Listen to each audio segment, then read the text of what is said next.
He? Nani huyu tena? Na amefuata nini kwangu hapa? We fala, embo amka. Na hicho kichwa mbona kina joto? Inakuwaje kichwa kinapata joto? Alafu nikuulize kitu. Kwanza, we fala ni nani? Si ulisema utanisaidia? Nani alisema? Una kichae? Hivi unajua nitakuitia polisi. Jamani Eriki, umesahau. Nimesahau nini? Usijali, nifate mimi. Nitabadilisha maisha yako. Uwi. Ndio maana huwa sipendi pombe. Embo ona nini tena hichi? Okay, sawa. Sasa, sahau kila kilichotokea jana, nilikuwa nimeelewa. Sawa, nachotaka ni utoke nje. Kweli Eriki? Ndio, toka nje.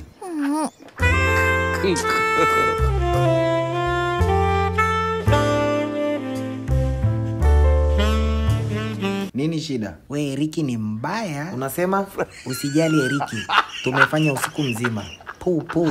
Ina maana mimi na wewe tumefanya? Yewomi. Nini hichi tena jamani? Sasa umenisikia wewe? Haijalishi tumefanya hatujafanya, toka nje. Kweli Eriki? Ndio, toka nje. Jamani, we Eriki ulisema utanisaidia na utabadilisha maisha yangu. Madam. My sister. Nini hichi kinaendelea hapa? Sister. Sister. Wewe ndo ulikuwa na sister yangu, utakuwa umempiga. Ni sister yako huyu? Mbona sikujui? Na we ni nani bro? Umenisahau? Nipo na mdogo wangu. Na wewe tuende na kwenda kubadilisha maisha yako. Jamani, hizi pombe. Sogea hapo na wewe kitandani, tumwamshe huyu, muondoke.